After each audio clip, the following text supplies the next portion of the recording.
Hey guys, welcome back to today's video. Today is Tuesday, August 27th, 2024, and we are just under a week from the Democratic National Convention that took place last Monday through Thursday. The Democratic Convention that served to be a redefining moment for Vice President Harris, now seeing that her approval rating is surging as a result of the Democratic National Convention. What we saw just weeks ago, leading up to Kamala Harris getting into the DNC, was that her approval rating was undergoing a huge rebound and huge surge in success for the way that the American public perceived her. The day at which President Biden dropped out of the race, her unfavorability rating was 52.4% to a favorability rating of 37.8%. The overall net, negative 15%. And in just around a month, today, Vice President Harris stands with just a negative 1.7% national average, a massive, massive uptick ever since she entered into the race. And tracking her favorability rating numbers over the past weeks has been a very interesting process, because while Kamala Harris certainly has built up this very large perception of her in a very positive way, a lot of it was still largely negative. We didn't really see that many positive numbers, and we actually saw just a week before Joe Biden dropped out of the race that Kamala Harris's approval rating was actually not doing well whatsoever, even in the lead up. It wasn't as if, there was all this expectation around Biden that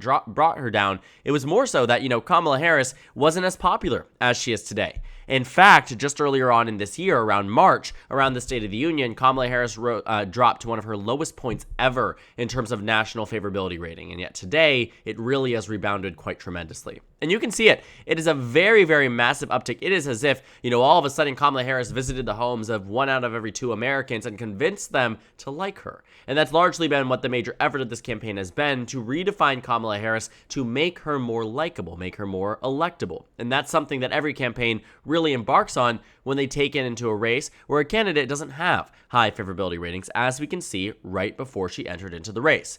At the same time, the numbers here that we are starting to see even recently, post-Democratic convention, is that Kamala Harris is now starting to get positives. Like I was saying, while we did see a narrowing of the negatives, it was still very much, negative overall. It was still good for her in comparison to Trump, and this election has practically always been about comparison. But it was very rare that we saw anything more than just one morning consult poll that showed her in the overall positive. Outside of that, it was nobody else who said that she was gaining. But here's what we found. The Morning Consult released another data point today showing Kamala Harris up 4. Then The Economist and YouGov, which had negative numbers for the past 3.5 years, show a tie. Emerson also showing Kamala Harris up 2, but that was even pre-convention. And at this point in time, too, I am reminded of the Democratic Party's challenge in 2020, and that was tackling President Biden's favorability rating going into the Democratic Convention. Around the time that President Biden had secured enough delegates to win the nomination, he was down in the negatives. In fact, the entire time from that point on, from Super Tuesday, he was in the negatives nationwide, down 4, down 5, down 6, largely running very similarly to that of Donald Trump, except Donald Trump was in fact more unpopular. But as he did gain, this started to come from a reintroduction of President Biden to the American public. But it wasn't on full display until the Democratic Party underwent this huge surge in advertisement spending, in digital strategy, and in terms of convention showing to redefine who President Biden was, or at the time, Vice President Biden. And from then on, from that convention, the numbers tremendously gained for Joe Biden. He went from being in the negatives practically through the entire summer to being in the positives through the election. And that was the most important thing, because Donald Trump tried to do something similar. The RNC tried to redefine Donald Trump as a new person, Donald Trump as a new candidate. But the only person that it really did justice for was President Biden, who ended up riding that again into victory on Election Day. And so when you take a look, too, Kamala Harris is no stranger to changes in approval. We can see that earlier on in the campaign season, when she was introduced as the Democratic nominee for vice president, her approval was up just 1.8%. But then again came the convention, and her numbers started to improve. They started to get better, and more people started to know her, started to like her. And by the time we hit the election, we saw a tightening up of it. But right around the time to lead it to the election, it was 7-6 points during a lot of early voting, a lot of absentee ballots, a lot of provisional ballots because of COVID-19. And what we found was that Kamala Harris, alongside President Biden, recovered numbers that actually, if you take a look at the long history of it, it might have been positive, but when she was running for president in 2019, it was a lot of negatives. These are all data points from when she was running in 2019, starting from January, in fact, December of the following year, negative. It was not great for Vice President Harris until, again, she got the nomination. More people started to see her. More people started to perceive her. She was more on the national stage. And then they started to like her. They started to see more of her, and so they started to like her. It was less about how the media was defining her and more about how she was defining herself. It was less about how right-wing actors were defining her when someone is not as present or not as forward-facing. For example, when she was at the bottom of the ticket with Biden and Harris, she, of course, was not going to be as relevant or as talked about as Joe Biden. But now that she's at the top of the ticket, again, you don't see as much of Tim Walz as you do Kamala Harris, and there's a reason for that. And so Kamala Harris has started to reintroduce herself to the American public, especially during this convention process. And that's where she started to do well. That debate also solidified that Kamala Harris was the right choice for Democrats. I think the DNC has solidified that this was the right choice for Democrats in this election season with Tim Walz. All around, though, Kamala Harris making gains, seeing a growth in overall approval. This is really good for Kamala Harris. And I think a big part of it, too, is that, this nation is very much divided strictly down party lines. You do find that in elections, two unpopular candidates, somebody has to hit 50%, usually, at least, right? And so in 2020, despite Biden may not have been the most popular Democrat that has run for office, Obama was far more favored. At the same time, the numbers looked very similar to that of Obama's even first election or 2012 re-election, where Biden actually outpaced Joe Biden. Approval does not determine the outcome of the election every time, but it is a general indicator that in a race where there were two very unpopular candidates, it is clear today that Kamala Harris has completely turned that around in favor of the Democratic Party. Just take a look at all of this red. Take a look at where we were. Introduction into the administration, a year in, 2022, midterm season, even after the Dobbs decision, negative, negative, negative. All of these numbers were very red. You did not see a single positive until she became the Democratic nominee for president, until this convention, which is why you see this massive, massive surge for Vice President Harris. And today, it stands to be at the best it has been since early 2021. 3 years later, over that, 3.5 years later.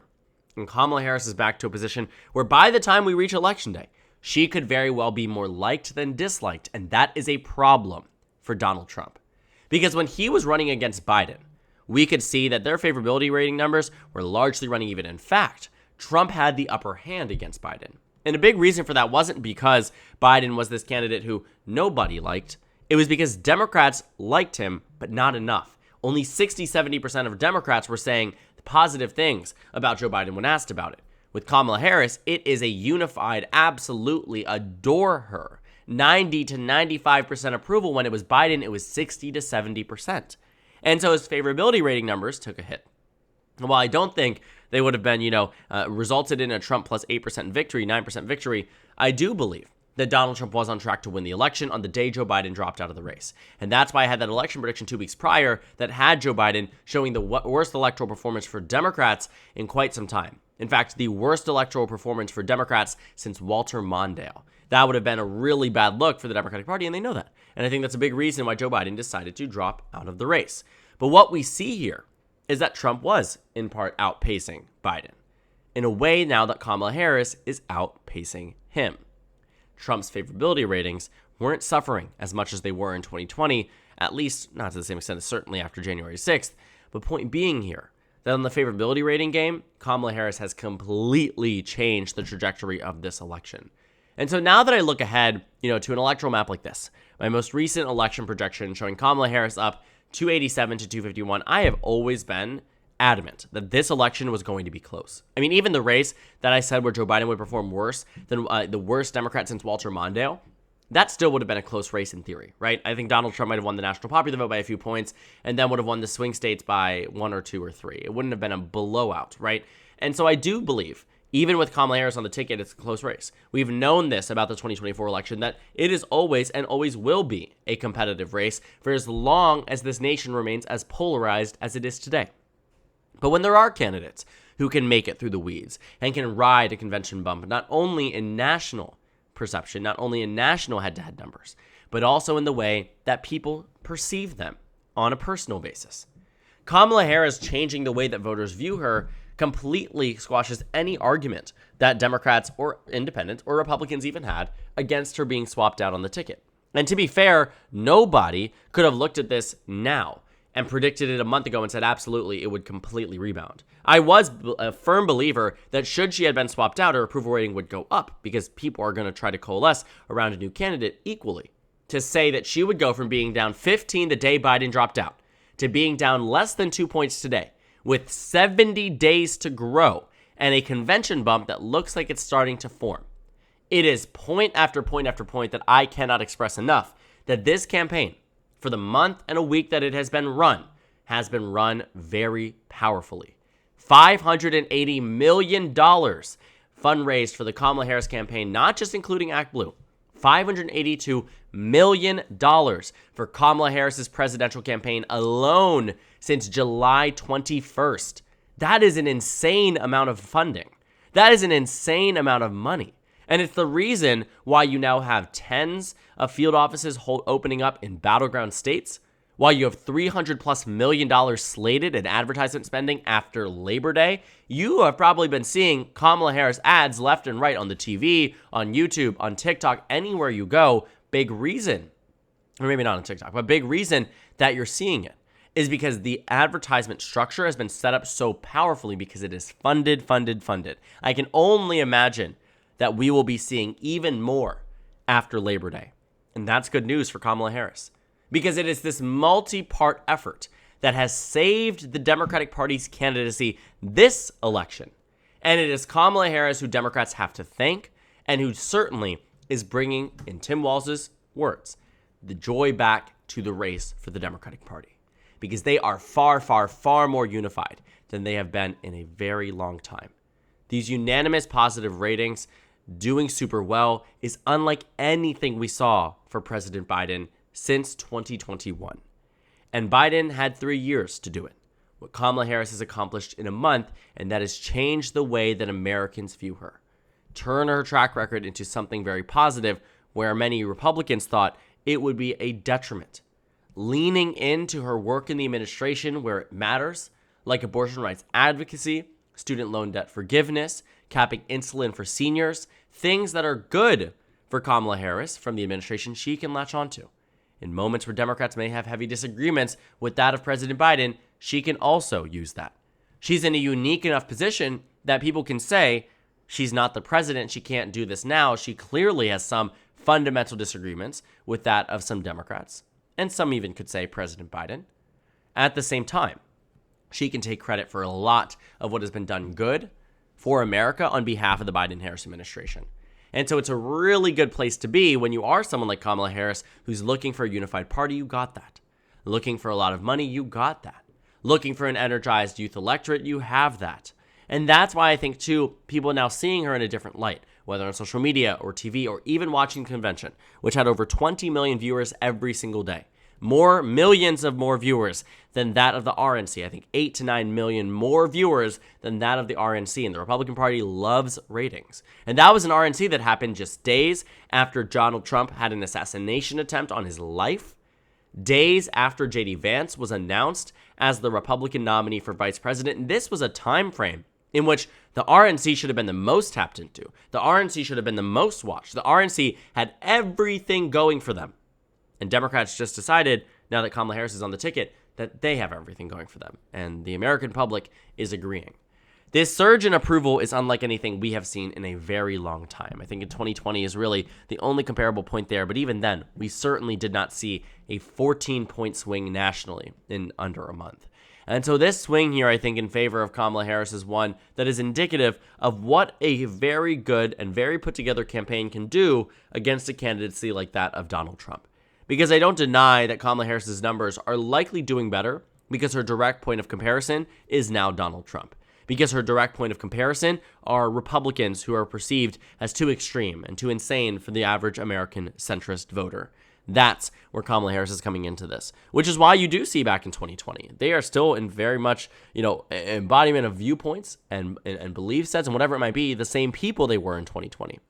But they were running against an opposition candidate.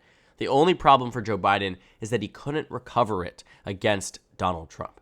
Voters didn't like Joe Biden more, even if they were voting for him, and maybe he could have won. I mean, I don't think he was going to on the day he dropped out, but there was still a non-zero chance that Donald Trump would have lost that election, maybe 10, 20%, but that's still a chance. And it would have been an electoral college upset, absolutely, but it would have been one that wouldn't have been driven by a favorability rating. But now Kamala Harris has this on her side, which is why I do believe her odds are far higher and why everybody agrees, yes, her odds are far higher, because they are. They're a lot better for Kamala Harris. They're doing better for the Democratic ticket, up and down it. And Kamala Harris is the person Democrats have to thank. And this DNC will likely work wonders for the future of this Democratic candidacy over the next 70 days and redefining who Kamala Harris is, introducing Governor Tim Walz to the country, and making this a new Democratic Party. So thank you guys so much for watching this video. Make sure to comment down suggestions below. Subscribe on the left if you haven't already, and check out the Instagram and Twitter. At the bottom left, top left of the screen, there's also a Discord server for you to go ahead and join. On the screen, there's a video you can watch, and then a playlist for my 2024 presidential election analysis videos. Again, thank you guys so much for watching, and I will see you all later today.